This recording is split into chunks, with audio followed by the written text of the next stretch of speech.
Jalaluddin Rumi adalah salah satu tokoh yang karya-karyanya diakui tidak hanya di dunia Islam, tetapi juga di dunia Barat. Ia adalah tokoh sufi yang dikenal alim dan memiliki banyak murid. Namun, tahukah Anda bahwa Rumi pernah dipukuli dan hampir dibunuh orang karena ketahuan membeli minuman keras? Hal ini dilakukannya atas perintah sang guru, Syams Tabrizi. Bagaimanakah kisah lengkapnya? Simak kisah berikut yang tertuang dalam Manaqib Al-Arifin, karya Syamsuddin Ahmad Arif Aflaki. Jalaluddin Rumi, yang bernama asli Jalal ad-Din Muhammad Balkhi, yang hidup pada abad ke-13, adalah seorang penyair sufi Persia, seorang teolog, dan seorang ulama yang sangat masyhur. Kata Rumi berasal dari tempat di mana ia banyak menghabiskan waktu, yaitu kota Konya yang dulu dikenal dengan nama Rum.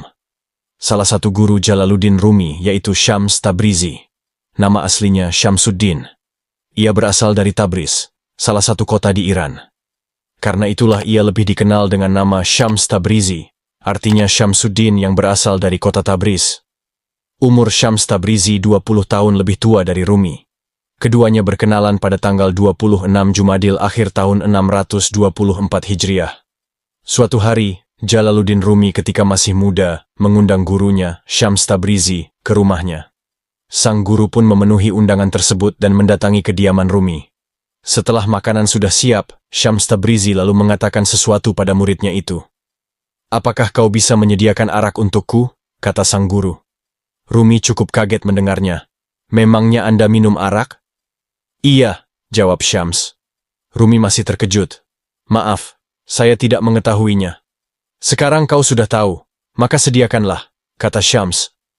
Rumi pun masih bertanya, "Di waktu malam seperti ini, dari mana aku bisa mendapatkan arak?" "Perintahkan saja salah satu pembantumu untuk membelinya," sang guru menimpali. Karena merasa wibawanya bisa jatuh, Rumi pun mengelak. "Bagaimana mungkin? Kalau itu saya lakukan, maka kehormatanku di hadapan para pembantuku akan hilang." "Kalau begitu, kau pergilah sendiri keluar untuk membeli minuman itu," kata sang guru. "Seluruh kota ini mengenalku. Bagaimana bisa aku keluar membeli minuman?" Rumi masih merasa ragu. Sampai di sini sang guru mulai tegas. "Kalau kau memang muridku, kau harus menyediakan apa yang aku inginkan. Tanpa minum, malam ini aku tidak akan makan, tidak akan berbincang, dan tidak bisa tidur."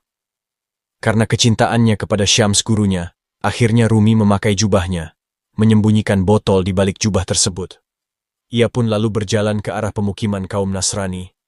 Sebelum Rumi masuk ke pemukiman tersebut, tidak ada yang berpikir macam-macam terhadapnya. Namun begitu ia masuk ke pemukiman kaum Nasrani, beberapa orang yang melihat terkejut dan akhirnya menguntitnya dari belakang. Mereka melihat Rumi masuk ke sebuah kedai arak. Ia terlihat mengisikan botol minuman, kemudian ia sembunyikan lagi di balik jubah.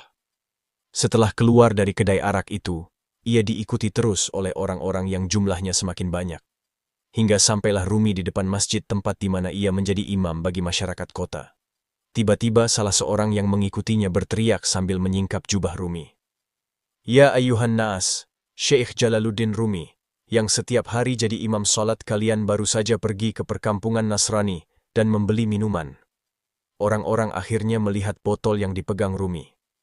"Orang yang mengaku ahli zuhud dan kalian menjadi pengikutnya ini membeli arak dan akan dibawa pulang." Orang itu kembali menambah perkataannya. Orang-orang kemudian silih berganti meludahi muka Rumi dan memukulinya hingga sorban yang ada di kepalanya lengser ke leher. Melihat Jalaluddin Rumi yang hanya diam saja tanpa melakukan pembelaan, orang-orang semakin yakin bahwa selama ini mereka ditipu oleh kebohongan Rumi dan ajarannya. Mereka benar-benar tanpa belas kasihan terus menghajar Rumi, bahkan ada yang berniat membunuhnya. Kemudian Syams Tabrizi tiba-tiba datang ke kerumunan itu sambil berkata, "Hai orang-orang yang tak tahu malu. Kalian telah memfitnah seorang alim dengan tuduhan minum arak. Ketahuilah bahwa botol itu hanya berisi cuka untuk memasak.